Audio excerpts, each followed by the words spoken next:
Et vous venez de publier un ouvrage à nouveau?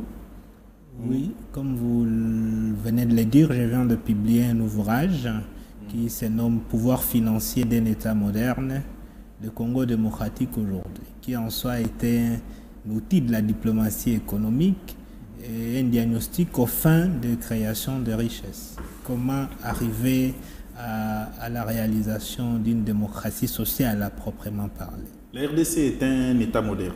Oui, puisque aujourd'hui, c'est en fait ça le problème. Tous les États, les modèles classiques des États aujourd'hui se basent sur les critères de la modernité.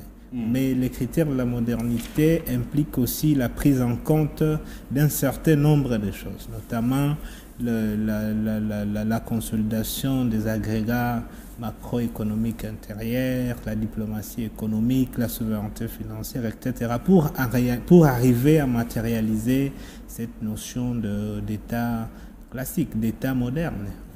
Déjà, quand vous parlez du pouvoir financier, oui. Qu'est-ce qu'on peut comprendre dans le pouvoir financier? Un pouvoir financier, c'est ce que vaut la République. Vous savez, aujourd'hui, nous sommes entrés dans la globalisation.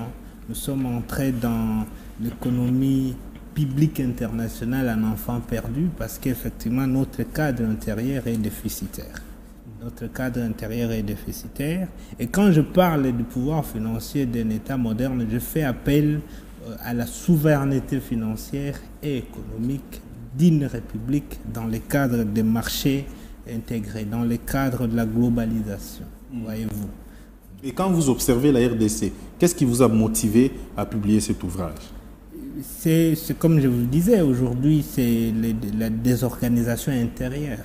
Je donne un exemple. Comment on affronte la globalisation aujourd'hui? Je vous ai dit dès le départ qu'on y entre en enfant perdu. Pourquoi un enfant perdu? Prenons l'exemple des marchés d'intégration comme les marchés communs des États d'Afrique de l'Est. Okay. Nous allons intégrer ces marchés communs sans avoir de possibilités d'exportation. Ça veut dire en fait, nous allons constituer un marché pour les autres pays, les débouchés pour les autres pays. Voyez-vous. Et donc, c'est autant de diagnostics que je fais à l'intérieur, mais je donne aussi des possibilités de contournement. Voyez-vous. Par où on devrait commencer avant de prétendre aux intégrations régionales, par où on devrait commencer pour nous assurer de construire un marché intérieur. Donc,